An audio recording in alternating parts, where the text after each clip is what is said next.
It is my pleasure to introduce the next speaker. Harvey Lemelin is a professor at the School of Outdoor Recreation, Parks and Tourism at Lakehead University in Ontario, across the border in Canada. Following a decade of working on polar bear management, he participated in the citizen science project that led him to focus his most recent research and attention on human interactions with insects. Dr. Lemelin has showcased the various contributions that insects contribute to ecological systems, pollination, seed dispersal, and the socio-cultural values as entertainment, as pets, through publications and his presentations, and by organizing 2 insect symposia, participating in various insect counts. Dr. Lemelin, when not writing about human insect encounters, he himself enjoys watching them, and in the case of dragonflies, chasing them with his own son. Please join me in welcoming Dr. Harvey Lemelin.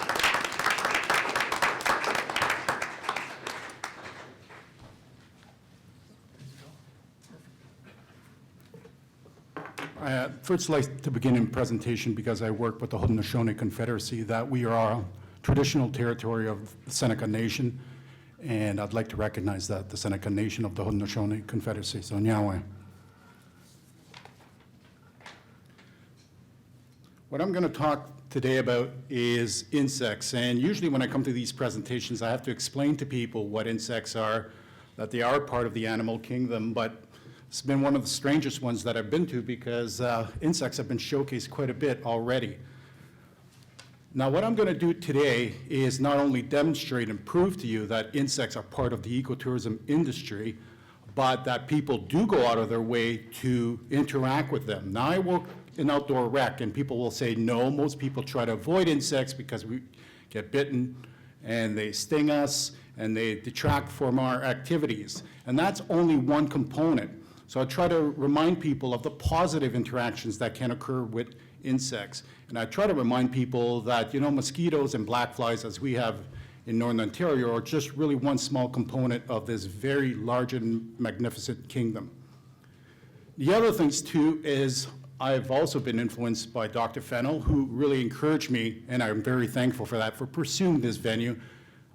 I, like him and Brian, am very critical of certain key concepts, and I will critique the concepts of entomophobia and anthropomorphism, which in essence have at their core speciesism. And I will challenge these concepts. And the other thing too is, I do want to point out, and I always have to point out, that people are, although there is a website called I Hate Butterflies, most people like butterflies. Most people like beetles. You may say no, but technically fireflies are beetles. So most people like fireflies, and there are thousands of people that migrate all over the world to see these, and dragonflies. There are some people that even migrate to interact with spiders. Now today I'm not going to talk about the whole concept of eating insects and eating spiders. That's for a different presentation. So what I'm going to do too is to talk about how these activities can be unsettling and rewarding, what Jeffrey Lockwood has called the negative sublime. So we can capitalize on that creepy crawler effect. We can challenge people, especially adults. They're the most problematic one when it comes to insects because they have all these preconceived notions. I never deal with these issues with the children. I always deal with these issues with the adults. They can be educational and transformative, which at the core is the most important component of ecotourism. So let's look at entomophobia. I'm not making this up. This is a website, IHateButterflies.com. There you can go on there and read testimonies of people being attacked by butterflies. We're not talking about moths here, attacked by butterflies, being bitten by butterflies. Now, I'm not an entomologist, but apparently that's impossible. But you have people who report being attacked and being bitten by these very vicious animals. The idea of entomophobia is that people have a general dislike and fear of insects. Now, I'm not here to dispute the tested psychological fears that some people have of insects and of spiders. That is a reality. No one is disputing that. But to say, to use a simplistic, dualistic notion that you either love or hate something, everything else falls out to the wayside. And what I found with my own research is Sometimes people don't hate it, they're just ambivalent about it, or are truly ignorant about it, don't even know they exist. So how can you hate something if you don't know it exists? This unfortunately simplistic notion of entomophobia has been perpetuated by researchers who lack critical analysis. And I've often used the research by Stephen Keller. Now, what's ironic with Stephen Keller is that one of his best buddies is Edward Wilson, and they both promote biophilia. And yet, at the essence, they say that entomophobia is part of the human core.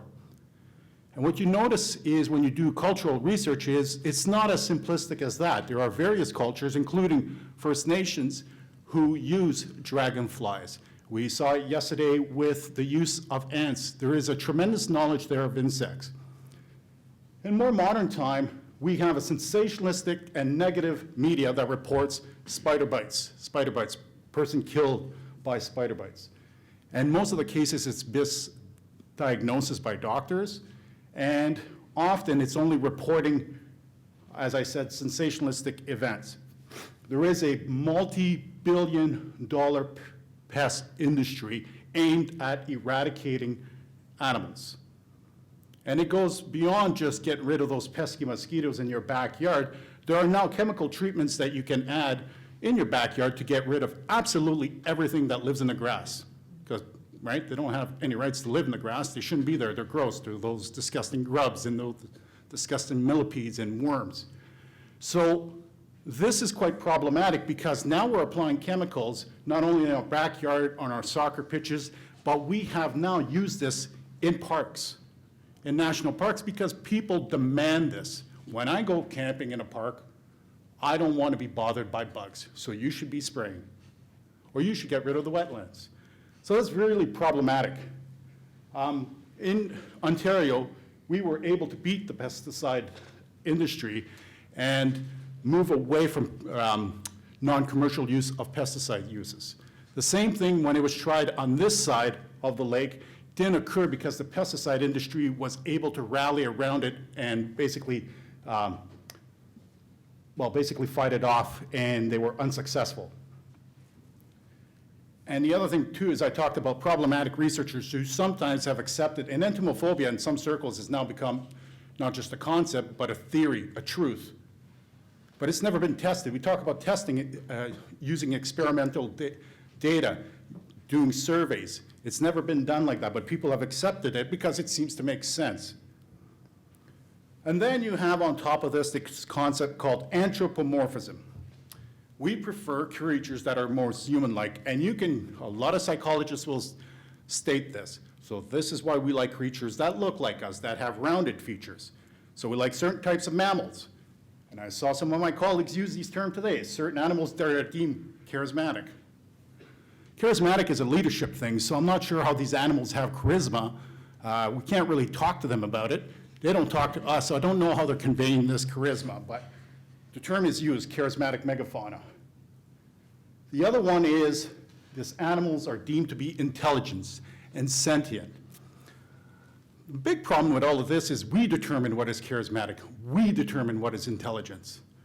And when you work with indigenous people, you find that technically we're not that intelligent. We're not that charismatic.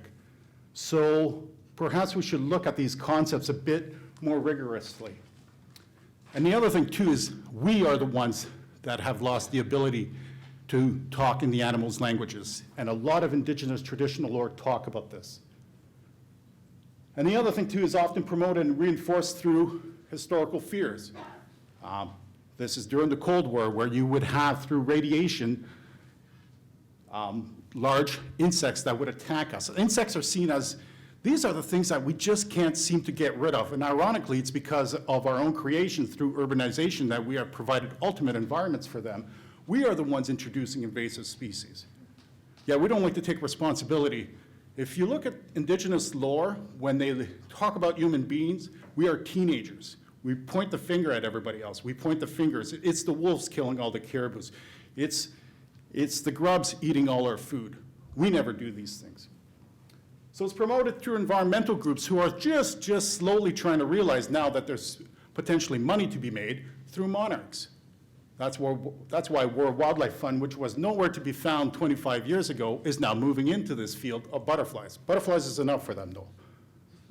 You have tourism tourism operators who have not always promoted this, and when we would talk to managers, they would say people aren't interested in insects. So I'll prove it to you.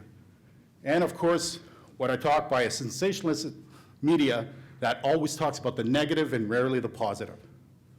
So, if people only like mammals, because in essence that's what people are saying, why is birding the world's largest ecotourism operation in the world?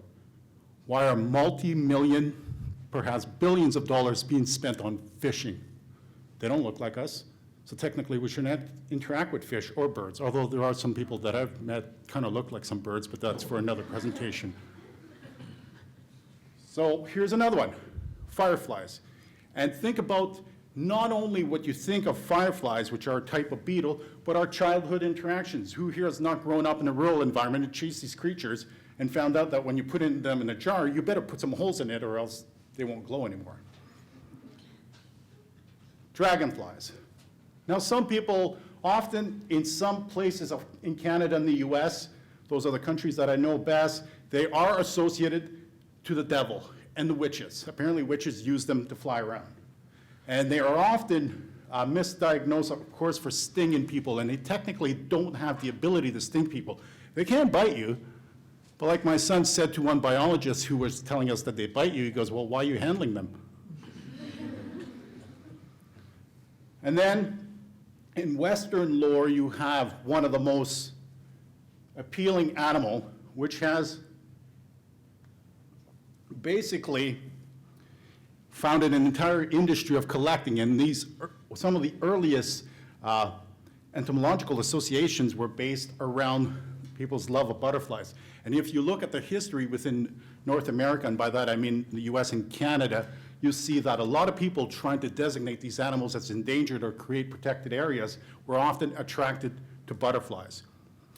I could have added several other species, but I'm just trying to make a point here that perhaps it's not as simplistic as it is. I debated whether or not to put sensational spiders, okay? Now I could point out that many people own tarantulas. It's so problematic, the pet trade in tarantulas, that there are entire conservation strategies based on their preservation. There's an entire poaching industry based around tarantulas. And here I'll get back to this whole thing about intelligence and sentience in animals. Research is now showing us that jumping spiders are really, really intelligent, but yet they shouldn't be intelligent because they technically don't have a brain. And again, you see what I'm trying to say here? The bottom line is we are intelligent because we have a brain. We have a really large brain. We don't use a lot of it. So does that make us that intelligent? What people are saying is these creatures can adapt. They don't build nets. They don't build, basically they just predate. And they are able to recognize color, sounds, and different images. And even one of them, I believe her name is called Lucy, I can't remember it, was responding to her handler. So this is one of the things I want to do is to challenge people. So attitudes towards insects, and when we develop this, if we're going to develop an industry around it, you have to remember how people come about this. So they come about it, there is a biological reality. Because we are ocular creature, we tend to respond not too well with skittering creatures, and that can go way back to our evolution. Our educational system is problematic. Insects and experiential education really aren't incorporated, and now what we're finding out, the most problematic one is the teachers who tend to not like insects perpetuate that to the students. I'm dealing with that with my own son's teacher right now. There are the physical attributes of certain insects, certain spiders that people don't like.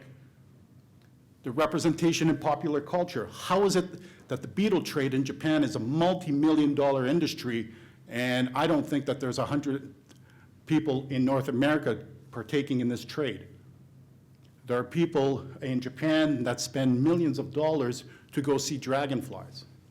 So there's also a cultural component.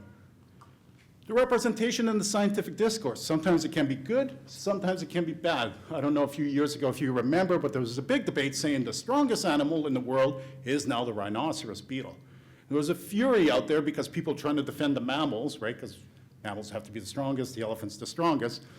And most entomologists are saying, well, I'm not sure it's the beetle, it could be the ant, it could be other things. So that created a flurry of interest in these animals. What we see in long-term studies in education with childhood is early indoctrination by parents who are have pro-interest in, they're proponents of insects and spiders, are tolerant of them, take the children into the field and expose them to it. So that becomes very problematic when we're talking about this whole videophilia culture now, where people aren't going out into the backcountry. So this is what one of the entomologists that I work with said, then let them take their tablets into the backcountry and we'll educate them there with their tablets and their iPhone. And how we make sense of this, and I did a survey and everybody mentions of bug life and ants when they talk about positive, yes, anthropomorphic depictions of spiders, or sorry, of insects in this case. And what they did in a typical, in one educational course is they just said, well, tell me what was wrong about it. So they did a whole entire entomological study based around that study. So I'm going to get back to this, but we call these entanglement zones, these zones of entanglement. And basically our interactions with insects start right inside our home. So I get that why people don't like insects and spiders in their home. I really don't get it why people would use pesticides, which are technically worse for you than the appearance of a few insects, to wipe out those animals. So my wife used to be terrified of spiders, and now they're relocated in my office, which is in the basement. Okay, that's her joke on me. So people's transformations can occur because of education and because of awareness. What has happened is our intolerance in our home is carried out in these reverberating throughout these geographical areas, as I mentioned earlier, not only to the soccer pitch where you have to spray for mosquitoes. It's happening in protected areas.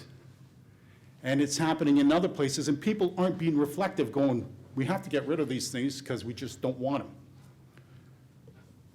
I'll get back to that. So, and the other thing too is within animal studies is that I've come across this encounter, this phenomenon I call ADD, so this arthropod discourse disorder. Because when I first wanted to present on insects at a sociology conference, they said, well, this is about animals. And I said, yes, thank you. I want to present on insects. They're like, I don't think you understood what I said. They're about animals. And I'm like, I don't think you understand what an animal is.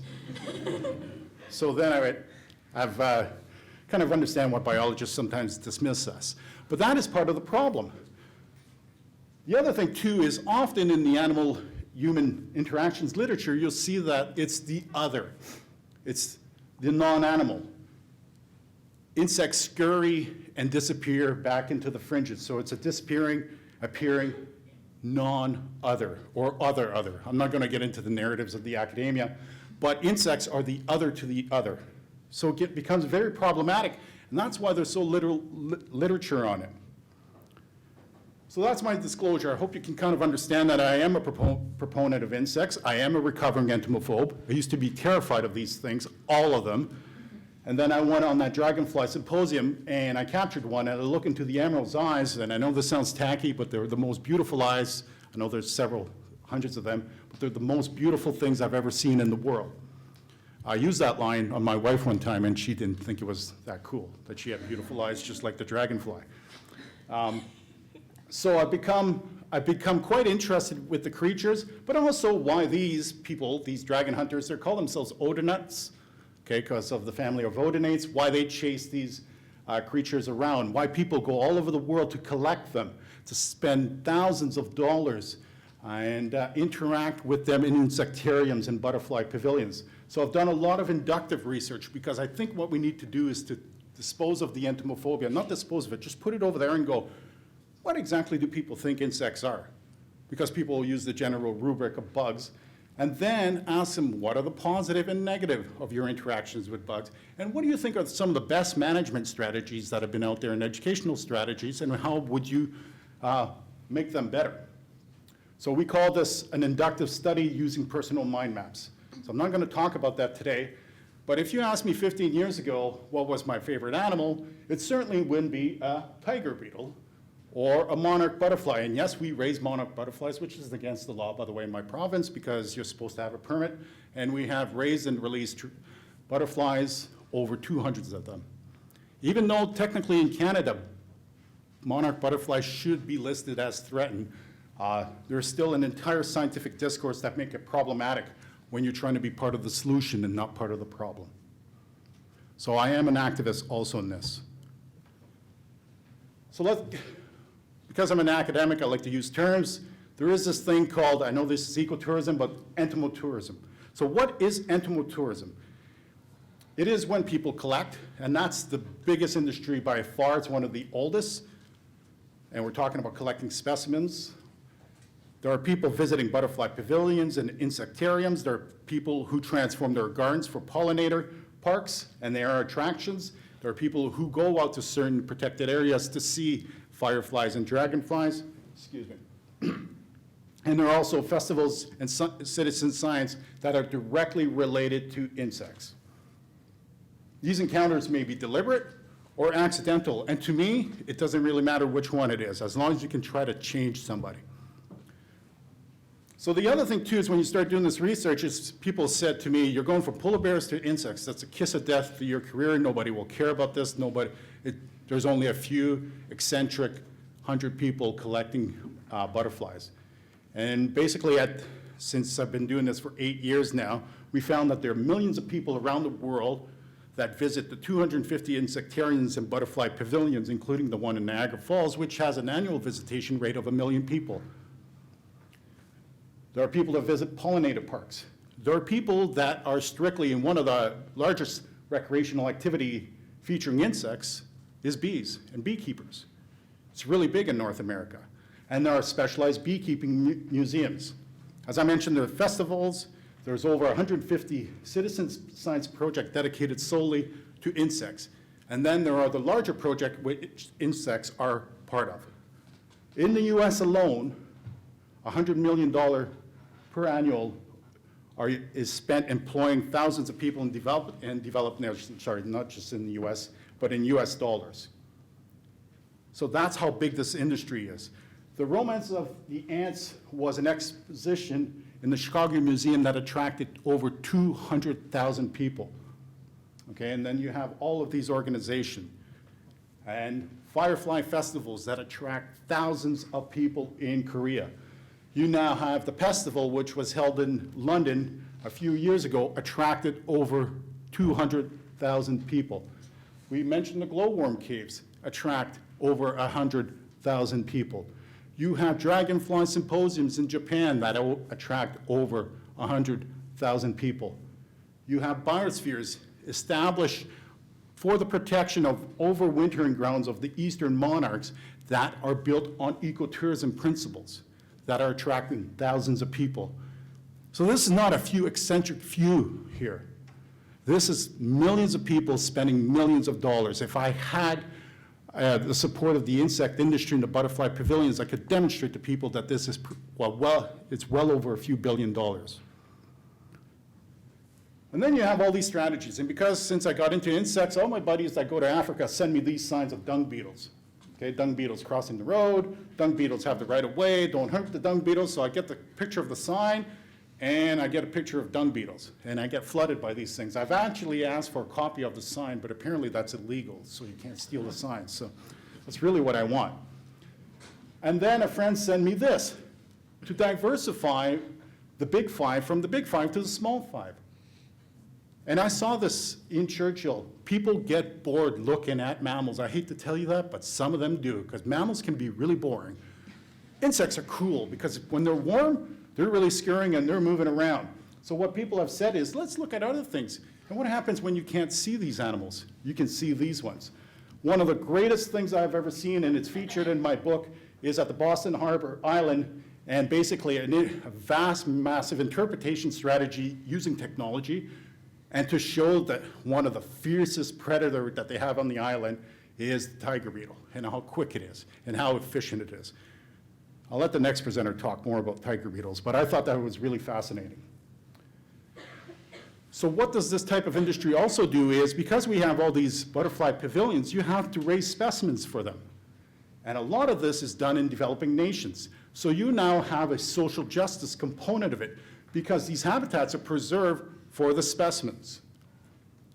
And so, again, we were talking earlier on, is the value of those forests better cut for that one shot per tree, or is it better for all the specimens? And the research with that has shown for economically that it is sustainable and it is much better for the environment and the local communities.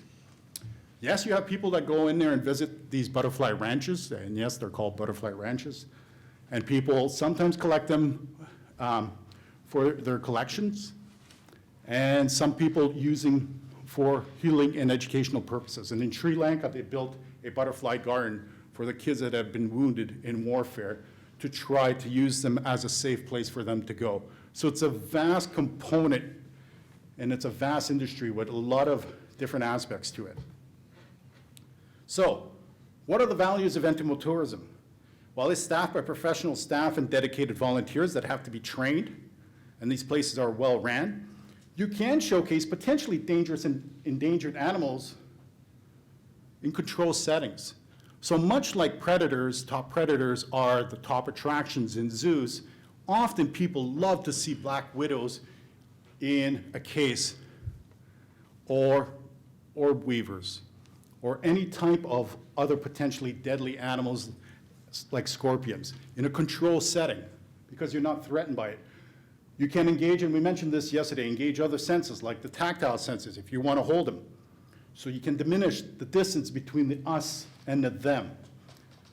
I talked about the social justice, and also, and everybody here has mentioned it, also for the recruitment of the next generation of naturalists. This here is the Karloff Blue Sanctuary in South Africa, with everything from the Karloff as the key icon, and a sanctuary built on the protection of this insect. So, my goal is to challenge, engage, and transform, and this fight has sometimes been quite, and no pun intended, challenging, because people often resist to it. So, insects are not a lesser species, that's just a social construction that we have decided to associate to them. We need to re-examine our zones of entanglement, and I'll get back to that. We need to be committed to the well-beings of all others, of all creatures. Some people have said your work doesn't go far enough, you're just trying to challenge phobias, we should move towards philias. And I agree with that, but right now I'm going from let's stop hating them to at least tolerating them so we can coexist. The philia is a noble goal. I'm just not sure that even I, in Northern Ontario, in springtime, when I'm fishing, could really learn to love mosquitoes, black flies, and what we call bulldogs, all at the same time, asking me for my blood and my skin. So I'll tolerate them, but that's about as far as I can go with some of the species. To challenge people, and I think we always run this fine line in ecotourism, is do we want to make people uncomfortable? Well, I'm not saying put a black widow into somebody's hand and make them that uncomfortable, but I am trying to challenge their stereotypes, because what I see when I work in this environment is the parents back off. We got a stick insect, and a parent's terrified of being bitten by it. He goes, I was bitten by one when I was young, and you're looking at them going, they can't bite you. The kids put up their hands, the parents go like this. So to me, it's almost challenging not only the next generation, but this current generation that is really problematic. Informing them, engaging them, and getting them to respect these creatures. So, can we get all of those individuals that find dung beetles really, really cool, and they are, when they're visiting Kenya and Tanzania, when they come back, will they stop spraying in their backyard? But because I'm talking about the same person here because of grubs. And grubs are just a different phase of beetles. So can we get them to, why can't you like those animals over there? Can you tolerate them over here? So use these zones of entanglement to change people's philosophies, because that's really what we're trying to do, right? Advocates and ambassadors So when they're traveling, they come back better informed and they become better citizens when they're at home. Okay? So I'm not asking people to coexist with spiders and have all these spider webs in their house, but why do you need to kill them? Automatic response for people, I need to step on it. Why? So just think about those things. I understand why soccer pitches, I don't understand why they're sprayed with mosquito larvae because, sorry, not mosquito larvae, but why they're sprayed to eliminate mosquitoes. But why are we doing that and introducing something that is even more dangerous to our children than mosquito bites? And why are people that go into protected areas allowed to demand that pesticides be used? That should not be allowed. You are now in their environment. Why are we even having that discussion? Okay? But you hear this discussion, it doesn't stop with mosquitoes. I would hear this with people with polar bears. Well, if the polar bear doesn't like it, they can just go over there. Why don't you go over there? Okay? So, what are the challenges? You have in academia and research, entomophobia is accepted, especially in Western culture. All Western people of Western influence are entomophobic. That's not true. Anthropomorphism is a factor, but it isn't a sole factor because fishing and birding, as I pointed out, most people respond well to amphibians. So they have their limitations, okay? There is ambivalence, and when you move into conservation, people trying to get to defend insects has been problematic. The success cases, which really is an unfortunate thing, are with monarchs and bees in North America. Kind of demonstrated that that can move people, but they also have perceived uses. We have to fight extinction of experience and take children back into nature. If I have to use an iPhone and a tablet, I will. You have this Imperium taxonomic. So when you go often on the citizens count, they're driven by entomologists and biologists who think in Latin. And as I point out to them, Latin is a dead language. There's only one other place that I know speaks Latin, that's the Vatican. So what I'm trying to say with that is, for those of us that don't do science and don't come from science, the scientific names aren't that important. But what they try to do is, so what you try to make connections is, yeah, I don't know the names, the Latin names of the dragonflies, but I know what certain dragonflies at what time of the year they mate, what they eat, and how they interact with each other. Those are the information that we need to convey to people, that common everyday lore. And try to get the media to often report on the positive interactions of people and insects and spiders. Experiential education is an important one, is often promoted in ecotourism. I've talked about taking the tablets onto the field with the technology. It's often disputed, but I have no problem with it. Monarchs are now considered a flagship species for conservation, and it's been proven in Mexico that it does work. And it's been proven so well that Mexico is now saying to the US and Canada, going, we did our jobs, the monarchs are still declining. What are you guys doing? So I think that's one of the greatest lines that the Mexican president ever said to the self-righteous Prime Minister of Canada and your president, because it was always the finger that was pointed that Mexico was the problem. They are not, we are, because we don't like milkweed anywhere near our farms, so we eliminate it. So you have flagship species. You have conservation and outreach strategies. And again, as I said, the media can be an opportunity. And you know what? If a reporter doesn't want to come to you, this is what's great about social media. Who cares? You can do your own videos now, and you can do your own reporting, so I don't need them. And of course, promote different media outreach strategies. So I'd like to thank the Social Sciences and Humanities Research Council of Canada for supporting this research. I also thank Dr. Fennell for allowing me to publish one of the first articles that allowed me to pursue this. All the insect proponents out there, those crazy, really crazy entomologists, and the insects themselves, of course, and my wife for providing me with all the wonderful photographs, and the Xerxes Societies for Invertebrate Conservation, which is located here in the US. Thank you.